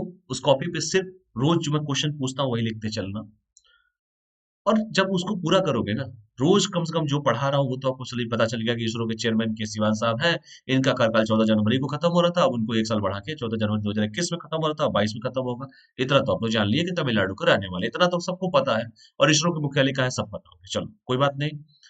लेकिन तमिलनाडु के बारे में अगर जानते हैं और तमिलनाडु की लोकसभा की जाने में जानते हैं या कौन सी पार्टी वहां पे सत्ता में है वो जानना चाहिए। राज्यसभा की कितनी सीटें हैं, साउथ की बात है, कन्याकुमारी कश्मीर से लेकर कन्याकुमारी तो बहुत कहते हैं हम। तो ये सब भी चीजें तो हमको जाननी चाहिए कि नहीं जाननी चाहिए। इसलिए जितने भी क्वेश्चन है उस क्वेश्चन को लिखिए और घर पे जाके उसके बारे में थोड़ा सा सर्च कीजिए और उसको फुलफिल भी रोज का रोज करते रहिए। यकीन मानिए जब आप मेंस देंगे या इंटरव्यू देंगे तो आपके पास वो कॉन्फिडेंस बिल्डअप होगा जो शायद आप कल्पना भी नहीं कर सकते। ठीक है, हम लोगों ने भी अनुभव से ही सीखा है। और हम लोग भी ऐसा नहीं कि जो मैं बता रहा हूँ कि हम लोग ने हमारे समय में नहीं होता था, हम लोग भी वही काम करते थे। लेकिन ये सत्य है, ये सच्चाई है, इससे जितना जल्दी अवगत हो जाए उतना बढ़िया रहेगा आप लोग। ठीक है, चलिए आगे बढ़ते हैं। अपने शब्दों को ज्यादा मैं उन चीजों में नहीं लूंगा, लेकिन हाँ, कॉपी पे लिखा करो, उसके बारे में पूरा डिटेल पता भी करो, ताकि हमेशा काम देगा। तो तमिलनाडु के कन्याकुमारी जिले से देखिए ये भी आते हैं और इन्होंने मद्रास इंस्टीट्यूट ऑफ टेक्नोलॉजी से 1980 में स्नातक की डिग्री ली थी, मतलब ग्रेजुएशन मद्रास यूनिवर्सिटी से किए थे। और उन्होंने Indian institute of science Bengaluru से मास्टर की डिग्री ली थी, यानी कि पीजी जब किया था Indian institute of science Bengaluru. Bengaluru के बारे में कोई सभी लोग जानते होंगे, कर्नाटक की राजधानी है बेंगलुरु। वहां के सीएम कौन है कर्नाटक के, बता सकता है कोई? और राज्यपाल कौन है वहां के, कौन सी पार्टी सत्ता में है? कमेंट करिए और बताइए मुझे। देखिए एक क्वेश्चन से देखो, पग डग डग पे क्वेश्चन से निकलेंगे। और यही चीजें कब कहाँ कौन सा क्वेश्चन पूछ दे। अब बताओ, एक बीपीएससी में क्वेश्चन ऐसे से आ रहा है कि सरफरोशी की तमन्ना अब हमारे दिल में है। अब बताओ ये बच्चा बच्चा पढ़ा होगा इन चीजों को, जो गलती करके चला जाए उसे मिस्टेक नहीं, उसे महा मिस्टेक करते हैं। देखना है जोर कितना बाजू कातिल, ये क्वेश्चन आया था। वो भी स्टेट पीछे ऐसा क्वेश्चन आता है, मैं अपने से नहीं बता रहा हूँ, ये क्वेश्चन ऐसे पूछे जा रहे हैं। लोकनायक किसे कहते हैं, ये क्वेश्चन तक पूछे जा रहे हैं, बताओ। ऐसा नहीं है बेटा कि बहुत ही कुछ ऐसा पूछ दिया जाएगा जिसको, अगर ऐसे ऐसे क्वेश्चंस कोई लड़का गलती करके आएगा बेटा, तो समझो कि भाई उसको पढ़ना ना पढ़ना बराबर है उसका। फिर अब लोकमान और लोकनायक में अंदर ना किसी किसी को पता हो, ये तो आपको वो चीजें वो देखनी चाहिए कि भाई लोकनायक किसे कहते हैं। भाई लोकनायक जयप्रकाश नारायण साहब को कहते हैं, लोकमान्य बाल गंगाधर तिलक को कहते हैं। अब इसमें कोई लड़का कंफ्यूज हो जाए तो भैया उसकी पढ़ाई लिखाई बेकार है। फिर मैं बेकार तो नहीं कहूंगा, ये शब्द खैर गलत है, बेकार कोई नहीं होता है। हर आदमी में कोई ना कोई भगवान टैलेंट दिए रहते हैं। तो खैर, आप मेरी बातों को जिस तरीके से समझना चाहते हैं उस तरीके से आप समझ सकते हैं। खैर मैं आगे बढ़ता हूँ। तो इन्होंने अपना पीजी जो किया था Indian institute of science Bengaluru से किया भी था। और देखिए, तो इसके बाद वो इसरो में शामिल हुए, जिसका मुख्यालय बेंगलोर में ही है। उन्होंने Vikram Sarabhai space centre and liquid propulsion centre के निदेशक के रूप में भी इसके पहले कार्य कर चुके हैं। उन्होंने इसरो के भी लॉन्च व्हीकल के डिजाइन व विकास में कार्य किया है। और उनके नेतृत्व में जीएसएलवी, जिसके बारे में आप लोग जानते भी, जीएसएलवी ने स्वदेशी क्रायोजेनिक इंजन के साथ उड़ान भी भरी थी। ये सब उनके उनके कार्यकाल का समय बता रहा हूं मैं। और उनके कार्यकाल में ही चंद्रयान 2 मिशन को भी लॉन्च किया गया था। आपको याद होगा चंद्रयान 2 बड़ा हाईलाइट था। ठीक है, अब तो मूवियां भी बहुत सारी बन चुकी है। 1999 में doctor Vikram Sarabhai research award से इन्हें सम्मानित भी किया गया था 99 में। ठीक है, तो इनके बारे में ये सब डिटेल था, इसको आप लोग देख लीजिएगा। और भी जानिए कि इसरो के बारे में थोड़ा सा हम लोग जान लें। इसरो क्या है क्या नहीं है। ठीक है, भारतीय अंतरिक्ष अनुसंधान संगठन, जानना भी चाहिए कि भाई क्या है इसरो। इसकी स्थापना सबसे पहले जानो को 1969 में की गई थी। कब किया गया था? 1969 को। ठीक है, 9916 याद रखना, 1969 में हुआ था। और 1972 में भारत सरकार द्वारा अंतरिक्ष आयोग और अंतरिक्ष विभाग के गठन से अंतरिक्ष शोध गतिविधियों को अतिरिक्त गति प्रदान हुई है। कब से हुई है बेटा? 1972 से। तो सबसे पहली बात, इसरो का जो मुख्यालय है वो कहां पर है, इसरो के चेयरमैन कौन है, इसरो की स्थापना कब की गई थी और कब से उसने काम करना स्टार्ट कर दिया था। जैसे मैंने कहा कि 1969 में स्थापना हुई और 1972 में सरकार द्वारा, यानी कि भारत सरकार द्वारा अंतरिक्ष आयोग और अंतरिक्ष विभाग के गठन से अंतरिक्ष शोध गतिविधियों को अतिरिक्त गति जो है प्राप्त हुई है। ठीक है, और भी देखिए कि इसरो को अंतरिक्ष विभाग के नियंत्रण में रखा गया था। और 70 का दशक भारतीय अंतरिक्ष कार्यक्रम के इतिहास में प्रयोगात्मक युग था। 70 का जो दशक था बेटा, आपको पता है ना, 1974 में कुछ हुआ था क्या? 74 की मैं बात करूं, बुद्धा इस्माइल कहा गया था शायद, किसी को पता हो? किसी को पता है ये बात? तो 70 का जो दशक था भारतीय अंतरिक्ष कार्यक्रम के इतिहास में प्रयोगात्मक युग था, जिस दौरान भास्कर, रोहिणी, आर्यभट्ट तथा एप्पल जैसे प्रयोगात्मक उपग्रह का कार्यक्रम चलाए गए थे। और 70 का दशक तो खैर आपको सभी को पता होगा। और इसी 70 के दशक में जो भारतीय इतिहास में एक स्वर्णिम समय चल रहा था। स्वर्णिम कहने का मतलब है साइंस की भाषा की मैं बात कर रहा हूँ, जिसमें अंतरिक्ष कार्यक्रम के इतिहास में बहुत सारे प्रयोग भी किए गए थे। और उसी के दौरान 70 के दशक में भास्कर हुआ, चाहे रोहिणी हुआ, चाहे आर्यभट्ट हुआ, चाहे एप्पल हुआ, जैसे प्रयोगात्मक उपग्रह जो है कार्यक्रम चलाए गए थे। यहाँ तक किसी कोई डाउट है? कोई भी डाउट? डाउट हो तो बता सकते हैं। चलिए आगे बढ़ते हैं और भी देखिए। ये शिवान साहब, इसके बाद 80 का दशक आता है। 80 का दशक में संचलात्मक युग बना, जबकि इंस्टेंट तथा आईआरएस जैसे उपग्रह कार्यक्रम शुरू हुए। और आज इंस्टेंट तथा आईआरएस इसरो के प्रमुख कार्यक्रम भी है, सभी लोगों को पता भी होगा इस बारे में। इसके साथ ही साथ अंतरिक्ष यान के स्वदेशों में ही प्रक्षेपण के लिए भारत का मजबूत प्रक्षेपण यान कार्यक्रम है। और इसरो की व्यावसायिक शाखा एंट्रिक्स विश्व भर में भारतीय अंतरिक्ष सेवाओं का विपणन करती है। तो ये इसरो की पहचान है। इसरो, ठीक है। नासा जो बड़ा अतराता है, आज हम लोग गर्व से कहते हैं कि हमारे पास भी इसरो है। परेशान मत रहो। खैर, भारतीय अंतरिक्ष कार्यक्रम की खास विशेषता अंतरिक्ष में जाने वाले अन्य देशों जैसे अंतर्राष्ट्रीय संगठनों और विकासशील देशों के साथ प्रभावी सहयोग है। तो ये रहा पूरा इसरो के बारे में, और सभी लोग इन चीजों के बारे में अच्छे से जानते भी होंगे। यहाँ तक कोई डाउट है किसी को भी? कोई भी डाउट? डाउट हो तो आप बता सकते हैं। अगला जो कार्यक्रम है, थोड़ा सा हम लोग और बात कर लेते हैं, क्योंकि 2 टॉपिक से कितने सब टॉपिक निकले आप भली बात समझ सकते हैं। अगला जो टॉपिक है इसरो के बारे में मैंने बताया। इसरो के शिवान कहाँ के रहने वाले हैं, कहाँ पढ़ाई किए, किस किस में काम कर चुके हैं, कौन कौन सा अवार्ड मिल चुका है। खैर इतना तो आप लोग को जानना चाहिए। ठीक है, यहाँ तक किसी को डाउट है? डाउट नहीं हो तो फिर अगले टॉपिक पे बढ़े हम, क्योंकि कुछ एक्स्ट्रा करने का विचार हो रहा है। किसी को डाउट है? चलिए अगला है जो प्रधानमंत्री मोदी जी जो है, उन्होंने 34वें प्रगति इंटरेक्शन की अध्यक्षता की है। तो क्या है ये प्रगति? और वो भी 34वें, ध्यान से देखिएगा, 3 और 4 34वें है ये। प्रगति इंटरेक्शन की अध्यक्षता की है हमारे पीएम साहब ने। कब किया है? साल के आखिरी दिन किया है, 2020 को किया है, 2020 में किया था, 31 दिसंबर को किया था। और 20 तारीख वैसा भी जानते हैं कि 366 दिन का था 2020 वाला अपना, क्योंकि लीप ईयर था। और लीप ईयर का जानते हैं कॉन्सेप्ट यही होता है कि जो सेकंड ये जो है, ये अगर 4 से डिविजिबल है लास्ट के 2 डिजिट, तो दैट इज लीप ईयर। खैर अब इतना भी सीसेट हमको नहीं पढ़ाना है, ठीक है बेटा। चलो, प्रधानमंत्री जी ने 31 दिसंबर 2020 को 34वें प्रगति वार्ता की अध्यक्षता किया था। किसने किया था? पीएम साहब ने किया था। और इस दौरान पीएम ने 10 राज्यों व केंद्र शासित प्रदेशों में 1 लाख करोड़ रुपए की परियोजनाओं की समीक्षा भी किया है। तो ध्यान से देखिएगा किसके द्वारा किया गया, तो हमारे पीएम साहब के द्वारा किया गया है। कौन सी प्रगति का वो सेशन था? तो 34 था, 31 दिसंबर को किया गया था, 2020 को किया गया था, साल के आखिरी दिन किया गया था। और इसमें यह हुआ कि 10 राज्यों और उसमें जितने भी केंद्र शासित प्रदेश हैं, उन सभी प्रदेशों में 1 लाख करोड़ रुपए की परियोजनाओं की समीक्षा की गई है। मेरा एक सिंपल सा क्वेश्चन ये है कि वर्तमान में पूरे भारत की अगर हम बात करें, कितने राज्य और कितने केंद्र शासित प्रदेश हैं? सिंपल सा क्वेश्चन है, सिंपल सा आंसर आप लोग शायद देना चाहते हैं तो दे सकते हैं। दीजिए आंसर। कितने राज्य हैं और कितने केंद्र शासित प्रदेश हैं? कमेंट कीजिए सभी के सभी। कितने राज्य हैं और कितने केंद्र शासित प्रदेश हैं? कमेंट कीजिए सभी लोग, जितने भी स्टूडेंट जुड़े हो मुझसे, क्योंकि बड़ी इंपॉर्टेंट है। बहुत लोग इसमें कंफ्यूजन जरूर होगा, मैं देखूं तो कंफ्यूजन कितने लोग रखते हैं अभी भी। खैर प्रगति के बारे में तो मैं बताऊंगा ही कि 34वां प्रगति इंटरेक्शन की अध्यक्षता मोदी जी ने किया है, ये सब बताया जाएगा। पेशेंस रखिए, पहले हमको छोटा सा आंसर दे दीजिए, कितने राज्य और कितने केंद्र शासित प्रदेश हैं इस समय देश में? सभी को पता है कि जम्मू और कश्मीर और लद्दाख 2 केंद्र शासित प्रदेश बने हैं। अब मुझे बताइए, ध्यान से क्वेश्चन को देख लिए, बहुत लड़के इसमें क्वेश्चन में गलती करेंगे, ये भी मैं बता दूं। चलिए आंसर दीजिए सभी के सभी। कितने राज्य और कितने केंद्र शासित प्रदेश? आंसर दीजिए सभी, जितने भी जुड़े हो मुझसे। ठीक है, वेरी गुड, बहुत बढ़िया, बहुत लोगों ने आंसर देना देना भी कोशिश किया है। ठीक है, चलिए ध्यान से देखना बेटा, ध्यान से घर पे जाके एक बार पढ़ाओ। 28 राज्य अब हो गए हैं और 8 केंद्र शासित प्रदेश हो गए हैं बेटा। क्यों हुए हैं? थोड़ा सा जाके घर पे रिव्यू करो, समीक्षा करो इसके बारे में। सब कुछ मैं नहीं बताऊंगा आपको, ठीक है? 28 राज्य हो गए हैं और 8 केंद्र शासित प्रदेश हो गए हैं, जिसमें जम्मू और कश्मीर और लद्दाख भी इंक्लूड है।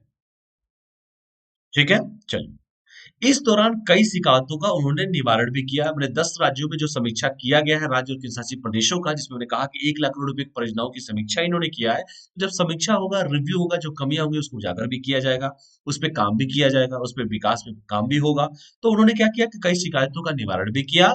और इसके अलावा केंद्र सरकार को 2 प्रमुख कार्यक्रमों, जिसमें आयुष्मान भारत योजना और जल जीवन मिशन की भी समीक्षा की गई है। तो 2 सरकार की जो महत्वाकांक्षी योजनाएं थी, जल जीवन मिशन जिसके बारे में सब पढ़ा चुका हूँ, आयुष्मान भारत जिसके बारे में भी पढ़ा चुका हूँ आप लोग को। इसकी जो जो कमियां थी, जो शिकायतें थी, उनका भी निवारण किया गया। और जैसे मैंने कहा कि 2 प्रमुख कार्यक्रम, उसकी भी समीक्षा की गई है, जिसमें आयुष्मान भारत था और जल जीवन मिशन था। यहाँ तक किसी को कोई समस्या है, कुछ पूछना है, कुछ कहना है तो कह सकते हैं। कोई डाउट है किसी को? कोई भी डाउट? चलिए आगे बढ़ते हैं। और देखिए, मोदी जी हमारे का फोटो देखिए, हमारे पीएम साहब का। और भी बात करते हैं प्रगति के बारे में। क्या जानते हैं प्रगति का? पहले फुल फॉर्म ही जान लो। प्रगति का मतलब ये होता है कि proactive governance and timely implementation. Proactive governance, अभिशासन, और वो टाइमली इम्प्लीमेंटेशन भी होना चाहिए। दैट इज कॉल्ड प्रगति, जो प्रगति का फुल फॉर्म है। एक सूचना और संचार प्रौद्योगिकी आधारित प्लेटफॉर्म है। और यह जो प्लेटफॉर्म था 2015 में लॉन्च किया गया था, क्योंकि मोदी जी 2014 में सत्ता में मई में आए थे। और आते ही इन्होंने कई सारी योजनाओं का शुभारंभ भी किया था, जिसमें जनधन खाता भी था, जिसमें सुकन्या समृद्धि योजना भी था, मेक इन इंडिया भी था और प्रगति भी था। खैर, तो मैं प्रगति के बारे में बात कर रहा हूं कि प्रोएक्टिव गवर्नेंस, अभिशासन एंड टाइमली इम्प्लीमेंटेशन, प्रगति। और ये क्या है? एक सूचना और संचार प्रौद्योगिकी आधारित प्लेटफॉर्म है। और इस प्लेटफॉर्म को 2015 में लॉन्च किया गया था। और क्या है यह एक इंटरैक्टिव एकीकृत इंटीग्रेटेड मंच है, जो आम आदमी की शिकायतों का समाधान करता है। प्रगति, तो ध्यान से पढ़ लेना कि प्रगति क्या है, किसके द्वारा इसकी अध्यक्षता की जाती है। इस मतलब 34वीं जो अध्यक्षता हुई थी वो कब हुई थी और इसका मेन रीजन क्या, मेन मोटो क्या है, कितने राज्यों को इसमें समीक्षा की गई है, और कितने लाख करोड़ रुपए का जो बजट था उस पर यह समीक्षा की गई है। कई सारों का आपने, जैसे मैंने कहा कि निवारण भी किया गया, कई सारी योजनाओं पे बढ़ चढ़ के बात भी की गई है, जैसे जल जीवन मिशन और आयुष्मान भारत, जिसमें मैंने आपको बताया। और प्रगति के बारे में जो बताया कि इसकी स्थापना 2015 में ही हो चुका था प्रगति। और ये एक ऐसा इंटरेक्टिव और एकीकृत इंटीग्रेटेड मंच है, जो एक आम आदमी, जो मैंगो पीपुल है, जो आम आदमी है, जो अपनी शिकायतों को नहीं कर पाता है, वो शिकायतों का यहाँ पर समाधान उसका हो सकता है। तो यह है प्रगति। ठीक है, यह सरकारी परियोजनाओं और योजनाओं की निगरानी भी करता है। ठीक है, जितनी भी सरकारी परियोजनाएं हैं, योजना है, उन सारी की निगरानी करता है। और यह प्रधानमंत्री कार्यालय, जिसे पीएमओ कहते हैं, द्वारा राष्ट्रीय सूचना विज्ञान केंद्र के साथ समन्वय, मतलब कोऑर्डिनेशन बनाया गया था इसका। तो जाहिर सी बात है, उस पर काम भी किया गया है और काम हो भी रहा है। कोशिश कभी बेकार तो जाती नहीं है। तो जब मोदी जी सत्ता में आए तो उन्होंने कहा कि भाई प्रगति की हम समीक्षा करेंगे, और प्रगति में से हमने प्रोएक्टिव होकर करेंगे। गवर्नेंस की उन्होंने बात किया था, अभिशासन की बात किया गया। और आपको यूपीएससी के सिलेबस में भी पूरा गवर्नेंस पढ़ने को मिलेगा, मेंस में, जीएस का पेपर में आता है। चलिए आगे बढ़ते हैं और भी देखते हैं इसके बारे में थोड़ा सा। प्रगति का उद्देश्य क्या है? बस वही उद्देश्य है कि कार्यान्वयन होना चाहिए, परियोजनाओं की निगरानी करनी है और शिकायतों का निवारण करना है, जो ऑलरेडी आपको बता चुका हूँ। कार्य यही है कि यह प्लेटफॉर्म डिजिटल डेटा का प्रबंधन, मैनेजमेंट करेगा। वीडियो कॉन्फ्रेंसिंग हो या भू स्थानिक तकनीक हो, सहित तीनों तकनीकों को ये जोड़ता है। कौन कौन से? सबसे पहले तो डेटा प्रबंधन, डेटा का पहले मैनेजमेंट इंपॉर्टेंट है, क्योंकि ये सब कुछ है जो ऑनलाइन है चीजें। तो डेटा का प्रबंधन होना चाहिए, वीडियो कॉन्फ्रेंसिंग की भी सुविधाएं मिलेंगी, और भू स्थानिक तकनीक सहित तीनों को एक दूसरे से इंटीग्रेटेड करके, एसोसिएट करके इनको जोड़ता है। इसके साथ साथ यह भारत सरकार और राज्यों के मुख्य सचिवों और प्रधानमंत्री के विभिन्न सचिवों को भी लाता है। यानी कि राज्य सरकारें भी रहेंगी। जाहिर सी बात है, इतने राज्य, भी 10 राज्यों की मैंने समीक्षा की बात की, तो जितने भी राज्य रहेंगे वो तो रहेंगे ही रहेंगे। और भारत सरकार का भी रोल है, क्योंकि भारत सरकार ही अध्यक्षता कर रही है। और भी जितने हमारे जो सचिव होंगे, मुख्य सचिव जो होंगे, जो राज्यों के जो मुख्य सचिव होंगे या प्रधानमंत्री के जो विभिन्न सचिव होंगे, सभी लोग एक साथ लाया जाएगा, इंटीग्रेटेड किया जाएगा। तो सभी लोगों के कोऑर्डिनेशन से ही तो इसको सक्सेसफुल किया सकता है। इसकी समीक्षा की जा सकती है, इस पे जो भी कमियां होंगी कमियों को निवारण किया जा सकता है, तो सबके कोऑर्डिनेशन से ही कोई काम हो सकता है। और जैसे मैंने कहा कि पीएम सचिवों और मुख्य सचिवों के साथ मासिक बातचीत भी इस पे करते हैं। और वैसे भी मोदी है तो मुमकिन है, रिपोर्ट लेते ही रहते हैं सभी का। और यह बैठक हर महीने के चौथे बुधवार को होती है। तो जो इतना नहीं जानना है, लेकिन जान भी लो तो क्या दिक्कत है यार, ये भी होता है, ऐसा नहीं है कि नहीं होता है। तो हर बैठक जो होती है महीने के चौथा जब बुधवार आएगा, तो मोदी है तो मुमकिन है, तो मोदी जी बैठक लेते हैं और पूछते हैं भाई क्या प्रगति है, क्या समस्या है। समस्या का निदान भी होता है। तो प्रगति के बारे में पढ़ लीजिएगा, और यूपीएससी ने खूब क्वेश्चन भी पूछे और स्टेट पीसीएस में भी पूछे जाते हैं। यहाँ तक कोई डाउट है किसी को भी? तो प्रगति क्या है, उसके कार्य क्या है, मेंस आने वाला है बेटा, लग जाइए ध्यान से आप लोग। ठीक है, बाकी लोग आराम से इसको देखते भी रहिए और भी देखिए। अगला टॉपिक पे हम आते हैं। यहाँ तक कोई डाउट हो तो पूछ सकते हैं आप लोग। कोई डाउट है प्रगति से रिलेटेड? क्योंकि सबकी प्रगति जरूरी है, आप लोग की भी प्रगति जरूरी है, क्योंकि 21 आने वाला है। और जैसे मैंने बताया है कि 20 और 21 इंक्रीमेंट ही होगा सभी का, और इस साल सबका मंगलमय हो, ऐसी मैं कामना करता हूँ। ठीक है, डरो मत, यूपीएससी की तैयारी में कई बार जीवन में उतार चढ़ाव आएंगे। कई बार लगेगा कि हम कुछ पढ़ ही नहीं रहे हैं, क्या हम पढ़ रहे हैं, अथेंटिक पढ़ रहे हैं कि नहीं पढ़ रहे हैं। और एक बैग सब चीजें नहीं होती है, समय लगता है, पेशेंस रखिए, धैर्य। सबसे पहले यूपीएससी का जो मेन, अगर मुझसे कोई पूछे कि सूत्र क्या है यूपीएससी क्वालिफाई करने का, यूपीएससी की परीक्षाएं, जो यूपीएससी तो खैर एक आयोग है, परीक्षा को पास करने का, कोई भी परीक्षा का एक ही स्ट्रेटेजी होती है कि पहला कि परीक्षा का सिलेबस आप जानिए, और दूसरा पेशेंस के साथ उसके साथ लगे रहिए। ठीक है, मेरा मानना है कि जिसके पास धैर्य है और धैर्य के साथ जो लगा हुआ है, उसका कहीं ना कहीं सिलेक्शन होगा। ठीक है, और जो भी पढ़िए, चाहे प्रगति पढ़िए, तो प्रगति के बारे में जो भी, मान लीजिए कभी भी इंटरव्यू में भी क्वेश्चंस पूछे जाए आपसे, या मेंस में ही पूछे जाए, कहीं पे भी पूछे जाए, तो कम से कम एटलीस्ट आपको जितने भी मेन मेन चीजें हैं, जितना तो डिटेल तो मैं बता ही दिया आपको, कम से कम जो मेन मेन चीजें कि प्रगति का पहले तो फुल फॉर्म है क्या, प्रगति, प्रगति का काम करता क्या है, ये प्रगति, अगर कोई प्रगति जो नाम ही दिया गया है तो इसका काम तो कुछ होगा। किसके द्वारा रचना की जाती है, इसका जो सम्मेलन होता है कब होता है, इसको कब लॉन्च किया गया था, इससे क्या बेनिफिट मिलेगा आम आदमी को, इससे क्या राज्यों का क्या होता है, केंद्र का क्या होता है, सचिवों का क्या होता है, तो सारा कम से कम इर्द गिर्द के पॉइंट वाइज तो लिखेंगे। आप ये बताइए दूसरों से अच्छा लिखेंगे कि नहीं लिखेंगे? जो मेन मेन चीज है वो तो लिखेंगे ना। और वैसे भी यूपीएससी का शब्दों का देख ही रहे हैं, चयन है कि भाई कम शब्द में अच्छे अच्छे कंटेंट आपको चाहिए। तो अच्छे अच्छे कंटेंट चाहिए, वो कब आएगा? जब उन चीजों के बारे में ब्रीफ में थोड़ा पता रहेगा। वो चीजों को शॉर्ट पूछेगा तो शॉर्ट में बताइए, लॉन्ग पूछे तो लॉन्ग में बताइए। खैर, ये चीजें जितनी भी है वो इंटरव्यू तक ही आपको काम देंगे, बाकी आप लोग की चॉइस है, समझाना मेरा काम है। तो अगला जो टॉपिक है, यूके वियतनाम मुक्त व्यापार मतलब फ्री ट्रेड एग्रीमेंट की कुछ हम लोग बात कर लेते हैं, यूके और वियतनाम की। तो यूके का मतलब होता है यूनाइटेड किंगडम, उत्तराखंड मत समझिएगा आप लोग, यूनाइटेड किंगडम। और वियतनाम, इन दोनों ने एक फ्री ट्रेड एग्रीमेंट पर समझौता किया है। और फ्री ट्रेड एग्रीमेंट का मतलब ही होता है समझौता करना, फ्री ट्रेड मतलब मुक्त व्यापार जिसे कहते हैं। तो इन दोनों के बारे में हम चर्चा थोड़ा सा कर लेते हैं। यहाँ तक कोई डाउट है किसी को भी? कोई भी डाउट किसी को? अभी तक जितना पढ़ाया गया, कोई डाउट है किसी को, समस्या है किसी को? समस्या ना हो तो हम इस पे आगे चर्चा करें। ठीक है, आगे बढ़ते हैं। यूनाइटेड किंगडम और वियतनाम ने हाल ही में एक व्यापार समझौते पर हस्ताक्षर किए हैं। किसने किसने किए हैं? यूनाइटेड किंगडम और वियतनाम ने, इन दोनों ने एक फ्री ट्रेड एग्रीमेंट पर समझौते पर हस्ताक्षर किए हैं। और इस समझौते के तहत 7 साल के भीतर 99% टैरिफ को खत्म किया जाएगा। और 99 जो टैरिफ के उन्मूलन के साथ वियतनाम को 114 मिलियन पाउंड की टैरिफ बचत होगी। कितने साल के लिए भैया? 7 साल के लिए 99% का जो टैरिफ लगा हुआ उस टैरिफ को समाप्त किया जाएगा। और 99 जो परसेंट का जो टैरिफ है उसके उन्मूलन के साथ, समाप्ति के साथ ही वियतनाम को 114 मिलियन पाउंड की टैरिफ की बचत होगी। और इसीलिए यूके और वियतनाम ने एक फ्री ट्रेड एग्रीमेंट, मुक्त व्यापार समझौता भी किया है।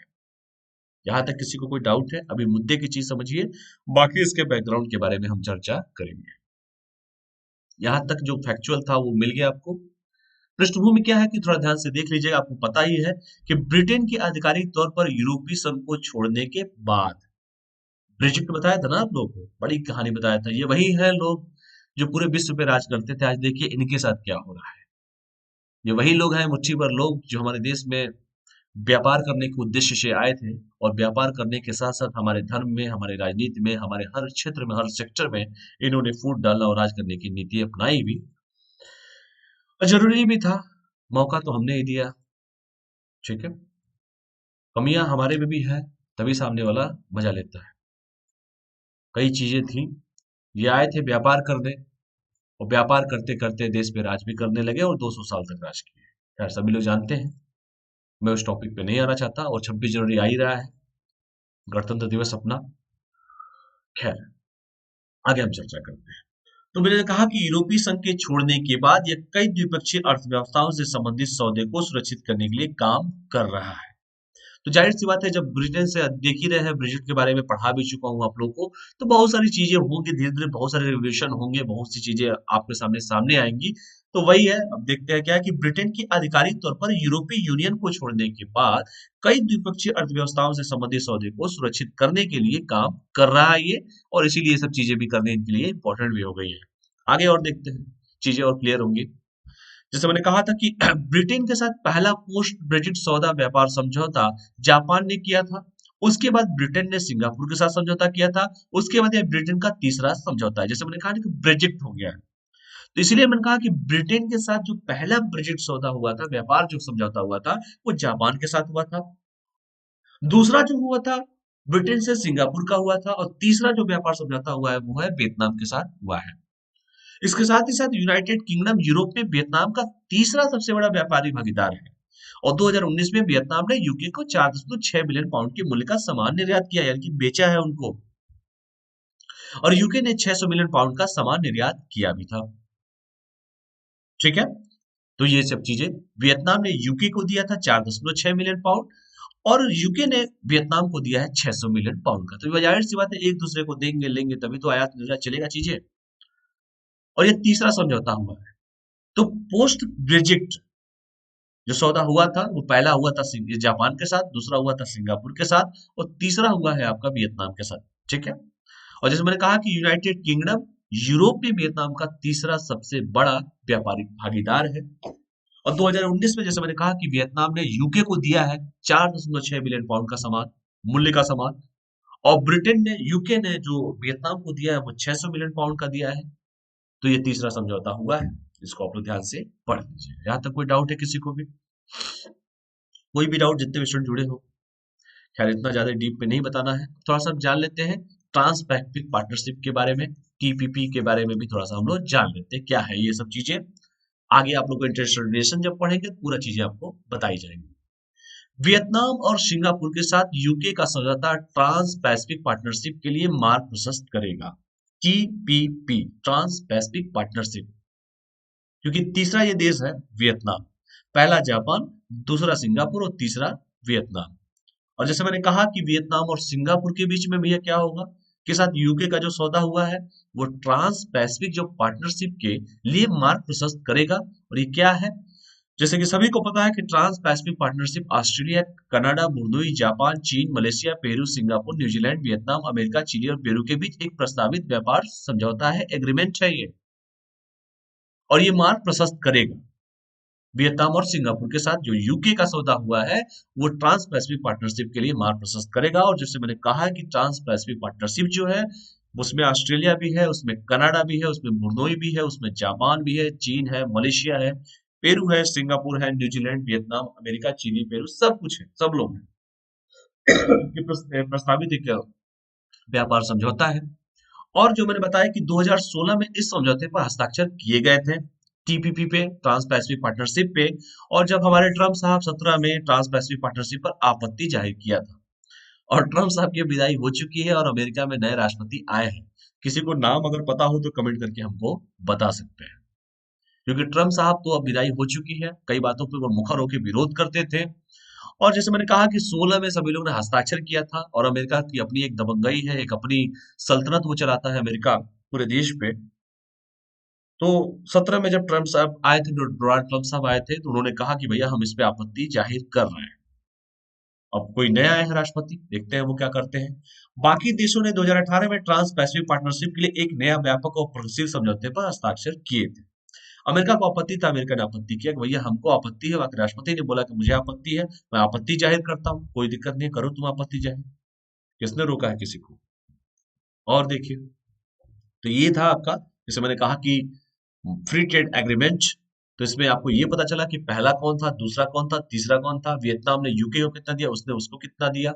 इसके साथ साथ टीपीपी के बारे में मैंने आपको बताया, टीपीपी में कौन कौन से देश है ये बताया, टीपीपी में कब हस्ताक्षर किए थे ये आपको बताया गया, अमेरिका ने कब उस पर आपत्ति किया ये भी बताया, अमेरिका के राष्ट्रपति उस समय कौन थे ये भी आपको पता चला। और इसके साथ साथ ये भी पता चला कि 2018 में और भी जितने बाकी बचे हुए जो हमारे देश के टीपीपी वाले मेंबर थे, उन्होंने भैया आगे की जो रणनीति थी उस रणनीति में उन्होंने हस्ताक्षर भी किए थे, चर्चा भी किया था।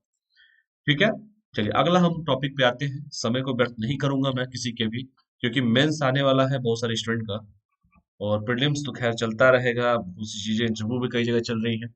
खैर, तो इनका नाम तो आप लोगों ने शायद सुना भी होगा। कोरोना महामारी के दौरान रोज टीवी में डॉक्टर हर्षवर्धन साहब, जो दिल्ली के पूर्व सीएम भी रह चुके हैं, और डॉक्टर हर्षवर्धन साहब स्वास्थ्य मंत्री भी हैं, स्वास्थ्य और परिवार कल्याण मंत्री हैं, और किसी देश में इनको किसी चीज के लिए नामित भी किया गया है। कोई बता सकता है किसके लिए नामित किया गया है? डॉक्टर हर्षवर्धन साहब ने बहुत ही बढ़ चढ़ के पोलियो में भी इन्होंने बढ़ चढ़ के पोलियो उन्मूलन में भी बढ़ चढ़ के हिस्सा लिया था, और डॉक्टर हर्षवर्धन साहब कोरोना महामारी के दौर में भी इन्होंने बखूबी अपनी सेवाओं को दिया है। एक मंत्री के तौर पर जिस तरीके की सुविधा सेवाएं देनी चाहिए वो सारी सेवाएं उन्होंने देने की कोशिश किया है डॉक्टर हर्षवर्धन, जो दिल्ली के पूर्व सीएम भी रह चुके हैं। खैर, आगे बात करते हैं। डॉक्टर हर्षवर्धन बने जीएवीआई बोर्ड के सदस्य। अब जीएवीआई क्या है, ये कौन सा बोर्ड है जिसके ये सदस्य बन गए भाई साहब हमारे? मतलब हमारे भाई साहब नहीं, मतलब मंत्री जी बन गए डॉक्टर हर्षवर्धन साहब, जो केंद्रीय स्वास्थ्य और परिवार कल्याण मंत्री हैं। और स्वास्थ्य और परिवार कल्याण जब मंत्री हैं, और जीएवीआई के जो जीएवीआई का फुल फॉर्म पहले देख ही लीजिए, नहीं तो आप लोग परेशान हो जाते हैं, global alliance for vaccine and immunisation. ठीक है, तो जीवीआई के सदस्य के रूप में इनको नामित किया गया है, डॉक्टर हर्षवर्धन साहब को। और ये दिल्ली के पूर्व सीएम और वर्तमान में केंद्रीय स्वास्थ्य और परिवार कल्याण मंत्री साहब हैं। और जीएवीआई बोर्ड में सदस्य के रूप में डॉक्टर हर्षवर्धन का कार्यकाल 2021 और 2023 के बीच होगा, मतलब 21 और 23 के बीच में होगा, 2 साल का होगा। और जीवीआई बोर्ड में दक्षिणी पूर्वी क्षेत्रीय कार्यालय, पश्चिमी प्रशांत क्षेत्रीय कार्यालय का प्रतिनिधित्व करेंगे, और वर्तमान में यह सीट म्यांमार के मियंट हेते के पास है। तो उनके पास है, हमारे पास रहकर क्या टेंशन लेना है? अपना टाइम आएगा तो डॉक्टर हर्षवर्धन साहब को जीएवीआई के बोर्ड के सदस्य बनाए गए हैं। इनका कार्यकाल 2123 के बीच में रहेगा। और जैसे मैंने कहा कि यह दक्षिणी पूर्व क्षेत्रीय कार्यालय या पश्चिमी प्रशांत क्षेत्रीय कार्यालय का प्रतिनिधित्व करेंगे ये। और वर्तमान में ये जो सीट है वो म्यांमार के जो है मियंट हेते के पास ये सीट है, और हमारे हर्षवर्धन साहब के पास रहेगा। जीएवीआई के बारे में थोड़ा सा जान लीजिए, बोर्ड के बारे में। जीएवीआई बोर्ड जी गठबंधन के संचालन और कार्यक्रम के कार्यान्वयन की निगरानी करने के लिए दिशा निर्देश प्रदान करने का कार्य करता है। और यह बोर्ड जो है संतुलित रणनीतिक निर्णय लेने और सहयोग के लिए एक फोरम प्रदान करता है। और वैसे भी सारे देश अगर मिलकर ही काम करेंगे तभी ये वैश्विक महामारी को समाप्त किया जा सकता है। ठीक है, क्योंकि अलायंस है, और अलायंस किसका? वैक्सीन एंड इम्यूनाइजेशन का। और इसके सदस्य बने हैं डॉक्टर हर्षवर्धन साहब। 21 और 23 तक रहेंगे, 21 से 23 चल ही रहा है, 21 आपका अभी म्यांमार के पास है, म्यांमार के जो हमारे मियंट हेते के पास ये चीजें हैं, सदस्य हैं वो। यहाँ तक कोई डाउट है किसी को भी? देखिए डॉक्टर हर्षवर्धन साहब, ऑनरेबल मिनिस्टर साहब हमारे। और भी देखिए जीएवीआई का, जैसे मैंने कहा कि जीएवीआई का अर्थ ही होता है कि ग्लोबल अलायंस होना चाहिए फॉर वैक्सीन एंड इम्यूनेशन, और इसका उद्देश्य सभी के लिए टीकाकरण के लक्ष्य के लिए कार्य करना है। और आजकल देख ही रहे हैं टीका के लिए क्या क्या कहानी चल रहा है मीडिया में। इस गठबंधन का उद्देश्य महामारी के खतरे से दुनिया की रक्षा करना है, और ये पहली प्राथमिकता होनी चाहिए। इस पर राजनीति नहीं, पहले जो काम है वो हो जाए, बाद में राजनीति के लिए बहुत समय बचा हुआ है। तो इस गठबंधन का जो उद्देश्य यही है कि महामारी के खतरे से दुनिया की रक्षा करना है। जो वैश्विक महामारी जो चल रही है, अब तो खैर एक तो महामारी था कोरोना वायरस महामारी, दूसरा देख ही रहे हैं अभी रिसेंटली आप लोगों ने शायद न्यूज में देखा भी होगा कि एयर इंडिया से फ्लाइट से कुछ यात्री आए थे, कोरोना पॉजिटिव पाए गए थे, ब्रिटेन से आ रहे थे वो। तो खैर अब क्या है क्या नहीं है आने वाला समय बताएगा। तो खैर इस पे हम बात ही कर लेते हैं। GAVI जो मैंने बताया कि global alliance for vaccine and immunisation, ठीक है। और इसका उद्देश्य सिंपल है कि सभी के लिए टीकाकरण का लक्ष्य जो है उस लक्ष्य का लिए काम करना है, क्योंकि टीकाकरण बड़ा जरूरी भी है। और इस गठबंधन अलायंस का जो मतलब है, उद्देश्य जो है कि महामारी के खतरे से दुनिया की रक्षा करना, और ये पहली प्राथमिकता भी होनी चाहिए, ठीक है। इसने अब तक सबसे गरीब देशों में 822 मिलियन से अधिक बच्चों का टीकाकरण करने में मदद की है GAVI में, और 14 मिलियन भविष्य की मौतों में कमी की है, जो मौतें होने वाली थी। तो इसका अपना एक रोल है, इसलिए वैश्विक लेवल पे ये काम चीजें होती है। और इसी के सदस्य के रूप में नामित किया गया है डॉक्टर हर्षवर्धन साहब को, और इनके ऊपर बहुत बड़ी जिम्मेदारी दी गई है। और एक राजा वही है जो सही समय पे सही निर्णय ले। हर्षवर्धन साहब केंद्रीय स्वास्थ्य और परिवार कल्याण मंत्री, इन्होंने बहुत अच्छे तरीके से इस चीजों को निभाया है। खैर, यहाँ तक कोई डाउट है किसी को भी? यहाँ तक कोई डाउट है किसी को? डाउट है? इसका उद्देश्य सिंपल सा क्लियर हो गया ना, कि सभी के लिए टीकाकरण का जो लक्ष्य है उस लक्ष्य को प्राप्त करना है, उस लक्ष्य पे काम करना है। और टीकाकरण बहुत जरूरी भी है, और महामारी से खतरे से दुनिया को बचाना भी है, क्योंकि वैश्विक महामारी जो झेल रहे थे सभी के पूरे, क्योंकि इंडिया की बात तो नहीं है, तो वैश्विक है। तो इससे सभी की रक्षा भी करना है। और अभी तक जो मैं बात करूं, सबसे गरीब देशों में 822 मिलियन से अधिक बच्चों का टीकाकरण करने का में मदद की है। और जितनी मौतें होनी थी उन मौतों से, भविष्य में जो मौतें होनी तो मौतों से लोगों को बचाया भी है, बच्चों को भी बचाया गया है। यहाँ तक कोई डाउट किसी को? तो आगे बढ़े फिर, चलिए आगे बढ़ते हैं और भी देख लीजिए। देखिए, GAVI द वैक्सीन अलायंस, ये कोवैक्स पर विश्व स्वास्थ्य संगठन के साथ काम करता है। और कोवैक्स एक गठबंधन है जिसका उद्देश्य सभी विकासशील देशों को कोविड-19 टीकों को समान पहुंच प्रदान करना है। तो ये आपका GAVI जो है वो कोवैक्स पर विश्व स्वास्थ्य संगठन के साथ ये काम करता है। और कोवैक्स, जैसा मैंने कहा, कि एक गठबंधन है, ये भी एक अलायंस है जिसका यही सिंपल उद्देश्य है कि जितने भी विकासशील देश हैं उन देशों को कोविड-19 टीकों की समान पहुंच प्रदान करना है। यहाँ तो कोई डाउट है? कोई भी डाउट किसी भी स्टूडेंट को? डाउट नहीं है तो हम आगे बढ़ते हैं और बात करते हैं भारत और GAVI के बारे में, कि क्या है इन दोनों के बीच में रिश्ता। ये रिश्ता क्या कहलाता है, तो जानिए आप लोग। तो भारत के इम्यूनाइजेशन ड्राइव जैसे कि rota virus vaccine, measles rubella vaccine, pneumococcal conjugate vaccine, tetanus and adult diphtheria vaccine, जितने भी पोलियो वैक्सीन में GAVI प्रमुख भूमिका निभाता है। तो जितने भी रोग हैं, इन सारे रोगों में GAVI ने बढ़ चढ़ कर हिस्सा लिया है, और इसमें जितने भी प्रमुख भूमिका जो होनी चाहिए, क्योंकि विकासशील देशों की बात कर रही है। तो भारत और GAVI के बीच में जो संबंध है, जैसे मैंने कहा कि रोटा वायरस की वैक्सीन हो, या रूबेला वैक्सीन हो, या आपकी जो टेटनस की वैक्सीन हो, या डिप्थीरिया वैक्सीन हो, या पोलियो की वैक्सीन हो, सभी में GAVI की प्रमुख भूमिका रही है। यहाँ तक किसी को कोई समस्या है तो हमको बता सकते हैं। और भी देख लीजिए, हाल ही में GAVI ने हाल ही में घोषणा भी किया है कि वो अब भारत को अपना वित्तीय समर्थन आगे नहीं बढ़ाएगा। क्यों भाई, ऐसा क्यों? क्योंकि GAVI से वित्तीय सहायता प्राप्त करने के लिए किसी देश की प्रति व्यक्ति सकल राष्ट्रीय आय की सीमा $1500 से कम होनी चाहिए। और भारत में प्रति व्यक्ति सकल राष्ट्रीय आय 2019 में $2130 थी। इसीलिए उसने कहा कि भैया अब हमको वित्तीय सेवा वह नहीं दे पाएंगे, हम उन्हीं को दे पाएंगे गरीब देशों की, जब मैंने बात किया है विकासशील देश और गरीब हो।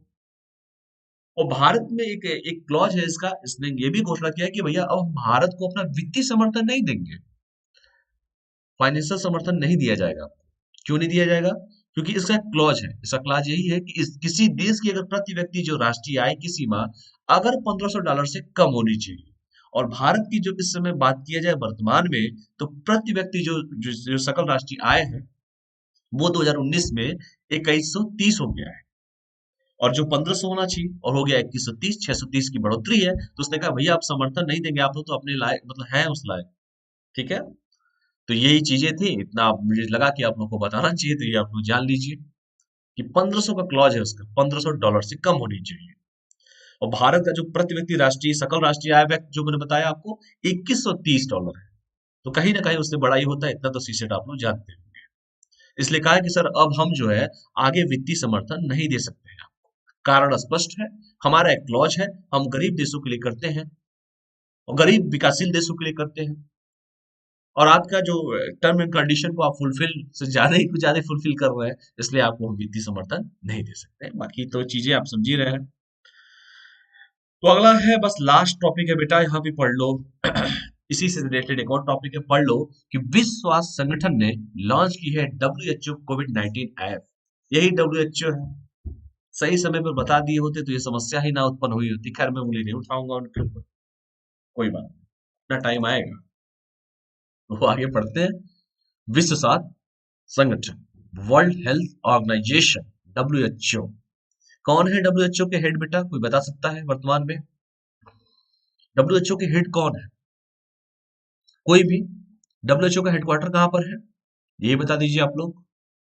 क्योंकि WHO ने लॉन्च की है WHO कोविड-19 ऐप, और कोविड-19 ऐप वो भी WHO, तो इसके बारे में पढ़ना इंपॉर्टेंट है। इसका हेडक्वार्टर कहां पर है और इसके मेन हेड कौन है, थोड़ा हमको बताइए। हम भी तो कुछ आप लोगों से पूछें, कुछ सीखें, कुछ जाने आपसे कि आप लोग वाकई में पढ़ाई कितना कर रहे हैं। और एक चीज मैं भूल जाता हूँ, ये टेलीग्राम का लिंक किसे कहते हैं? अनअकैडमी प्रिंस जायसवाल के नाम से टेलीग्राम का लिंक, और ये कोड है, ठीक है? कोड का यूज करेंगे PJ01, 10% सब्सक्रिप्शन पे डिस्काउंट है, ठीक है? PJ01, कोई भी सब्सक्रिप्शन लेंगे 10% डिस्काउंट। और अनअकैडमी प्रिंस जायसवाल के नाम से टेलीग्राम का लिंक है, इससे जुड़िए। और जो भी क्लास की टाइमिंग है, क्लास का डेट है, क्लास का PDF, एवरीथिंग आपको यहीं पे टेलीग्राम पे मिलता है। मुझसे जुड़ने का यही एक माध्यम है आपके पास, टेलीग्राम का लिंक। चाहे अनअकैडमी के ऐप पर क्लास हो, चाहे यूट्यूब पर हो, कहीं पर हो, आपको लिंक मिल जाएगा। क्लिक करेंगे, डायरेक्ट हमसे जुड़ जाएंगे। मतलब टाइमिंग, डेट, एवरी डे जब भी होता है क्लास, मैं उस पर अपडेट कर देता हूँ। जल्दी जल्दी आंसर दीजिए सभी के सभी, जितने भी स्टूडेंट जुड़े हो मुझसे। आगे बढ़ा जाए फिर, लास्ट टॉपिक है, आगे बढ़ा जाए। चलिए, विश्व स्वास्थ्य संगठन ने हाल ही में एक कोविड-19 मोबाइल एप्लीकेशन लॉन्च किया है। किसने किया है बेटा? WHO, जिसे कहते हैं विश्व स्वास्थ्य संगठन। और विश्व स्वास्थ्य संगठन ने क्या लॉन्च किया है बेटा? कोविड-19 ऐप, ठीक है? मोबाइल एप्लीकेशन, जाहिर सी बात है। यह एप्लीकेशन यूजर्स को कोविड-19 पर नवीनतम अपडेट प्रदान करेगी। और इस एप्लीकेशन का जो नाम दिया गया है, WHO कोविड-19 एप्लीकेशन नाम दिया गया है। यहां तक किसी को कोई डाउट है? मुझे नहीं लग रहा है कि इसमें भी कोई डाउट होगा। मुख्य बिंदु पे बात कर लेते हैं। विश्व स्वास्थ्य संगठन द्वारा इसे लॉन्च किया गया यह मोबाइल एप्लीकेशन संगठन और क्षेत्रीय भागीदारों के विशेषज्ञों से विश्वसनीय जो जानकारी प्रदान करेगा। ये इनका कहना, मेरा कहना नहीं है। तो WHO का यही कहना है कि भैया देखिए, ये जो मोबाइल एप्लीकेशन जो होगा, वो संगठन यानी कि ऑर्गेनाइजेशन और क्षेत्रीय भागीदारों के विशेषज्ञों से विश्वसनीय जो जानकारी होगा, वो जानकारी प्रदान करेगा। अच्छी बात है। अब इससे अच्छा क्या हो सकता है जब जानकारी ही प्रदान करेगा तो। बाकी समझ सकते हैं मैं क्या कहना चाहता हूँ। ये कोविड-19 के वैज्ञानिक निष्कर्षों के बारे में नियमित अपडेट प्रदान करेगा, और इस ऐप के माध्यम से कोविड-19 रोग के लक्षणों के बारे में जानकारी प्राप्त की जा सकती है, और यह ऐप वैक्सीन की प्रगति की जानकारी भी प्रदान करेगा। कुल मिला के ग्लोबल लेवल पर सब आपको जानकारी देगा। वो जो मेन जानकारी थी वो क्यों नहीं दी है हमको? खैर मैं कुछ बोलूंगा नहीं, समझ सकते हैं आप। फिलहाल यह ऐप केवल नाइजीरिया में ही उपलब्ध है। हालांकि विश्व स्वास्थ्य संगठन सभी देशों में इस ऐप को उपलब्ध कराने के लिए स्थानीय हितधारकों के साथ काम कर रहा है। तो ये बात ध्यान देना बेटा, अभी तो नाइजीरिया में है, लेकिन विश्व स्वास्थ्य संगठन ने कहा है कि हम पे भरोसा करो भाई, हम पूरे विश्व में ये चाहते हैं कि पूरे देश, सभी देशों में ये सब स्थानीय जो हितधारकों के साथ ये काम मिलकर करना चाहता है। खैर मैं मजाक कर रहा था, सीरियसली मत होइएगा। यही सब चीजें हैं। कुछ चीजें ऐसी होती है, महत्व यही है कि सुनिश्चित करेगा कि केवल सत्यापित और वैज्ञानिक रूप से सटीक जानकारी नागरिकों तक पहुंचे, अथेंटिक इन्फॉर्मेशन पहुंचे, वो भी नागरिकों तक, आम आदमी तक वो चीजों का पहुंचे कि यार वैक्सीन कब आने वाली है, क्या होगा, कौन सा अपडेट है, क्या वैज्ञानिक कह रहे हैं, वो सारी डिटेल जो भी है, अथेंटिक इन्फॉर्मेशन जो है उस ऐप पर आपको उपलब्ध कराना है। यही उसका उद्देश्य है। और भी देखिए अन्य WHO कोविड मोबाइल ऐप क्या है। WHO अकादमिक मोबाइल एप्लीकेशन को विश्व स्वास्थ्य संगठन द्वारा कोविड-19 के खिलाफ लड़ाई में स्वास्थ्य कार्यकर्ताओं के लिए विकसित किया गया था। जो अन्य बता रहा हूँ जो ऐप है कोविड-19 का ही लेके, उसमें यही था कि जो अकादमिक मोबाइल एप्लीकेशन WHO द्वारा कोविड-19 के खिलाफ लड़ाई में जो भी हमारे स्वास्थ्य कार्यकर्ता थे, कोरोना वॉरियर्स जो थे, उनके लिए विकसित किया गया था। यही सब चीजें हैं, छोटी छोटी चीजें हैं। कोविड-19 आप लोग देख लीजिए ये सब चीजें। और भी देखिए, इस एप्लीकेशन को नाम दिया गया था WHO academic covid mobile learning app नाम दिया गया था। ये किसके लिए था भैया? हमारे जितने भी हमारे स्वास्थ्य कार्यकर्ता थे उनके लिए विकसित ये किया गया था। और इसका नाम दिया गया था WHO academic covid mobile application app नाम दिया गया था। यह स्वास्थ्य कार्यकर्ताओं को कोविड-19 से लड़ने के लिए अपने जीवन रक्षक कौशल का विस्तार करने में सक्षम बनाता है। यानी कि जो लोग कोविड-19 से लड़ रहे हैं उनके लड़ने के लिए अपने जीवन रक्षक कौशल का विस्तार करने में सक्षम बनाता है। और यह ऐप 7 अलग-अलग भाषाओं जिसमें आपका अंग्रेजी है, अरबी है, पुर्तगाली है, फ्रेंच है, चीनी, स्पेनिश, रूसी में उपलब्ध है। इसका मेन उद्देश्य बस वही है कि कोविड-19 से लड़ने के लिए अपने जीवन रक्षक कौशल का विस्तार करने में ये सक्षम बनाता भी है। और ये अलग-अलग भाषा में है जिसमें मैंने बताया कि अंग्रेजी भी है, अरबी भी है, पुर्तगाली भी है, फ्रेंच भी है, चीनी है, स्पेनिश और रूसी में यह ऐप उपलब्ध भी है। यहाँ तक किसी को कोई डाउट है? तो डाउट नहीं है तो ये आज का सेशन यहीं पे समाप्त होता है। मुझे उम्मीद हुआ है कि आप सभी को आज का सेशन समझ में आया भी होगा और जिस जिस क्वेश्चंस जो पूछे गए हैं उस क्वेश्चन को आप ध्यान से पढ़िएगा और कल हम फिर एक नए एपिसोड के साथ आप लोगों के सामने प्रेजेंट होंगे। ये टेलीग्राम का इसे लिंक कहते हैं। इस टेलीग्राम के लिंक से सभी लोग जुड़ जाइए। अनअकैडमी प्रिंस जायसवाल के नाम से है ये टेलीग्राम का लिंक। इस पे क्लास का टाइमिंग, क्लास का डेट, क्लास का पीडीएफ सब कुछ इसी टेलीग्राम पे आपको मिलेगा, अवेलेबल रहेगा। ठीक है, कहीं टेंशन लेने की जरूरत है ही नहीं आप लोग को। इस पे सब कुछ मिलेगा, टाइमिंग, डेट, पीडीएफ सब कुछ मिलेगा। ये कोड है, इस कोड का यूज करके अपने सब्सक्रिप्शन पे 10% बचा भी सकते हैं, BJ01। तो चैनल को लाइक कीजिए, शेयर कीजिए, सब्सक्राइब कीजिए और थैंक्स फॉर वॉचिंग। कल हम फिर एक नए एपिसोड के साथ आपके सामने रूबरू होंगे। तब तक के लिए आप लोग पढ़ाई करते रहिए, स्वस्थ रहिए, मस्त रहिए, पढ़ते रहिए। बहुत बहुत धन्यवाद। Thank you all of you, thank you all of you, thank you.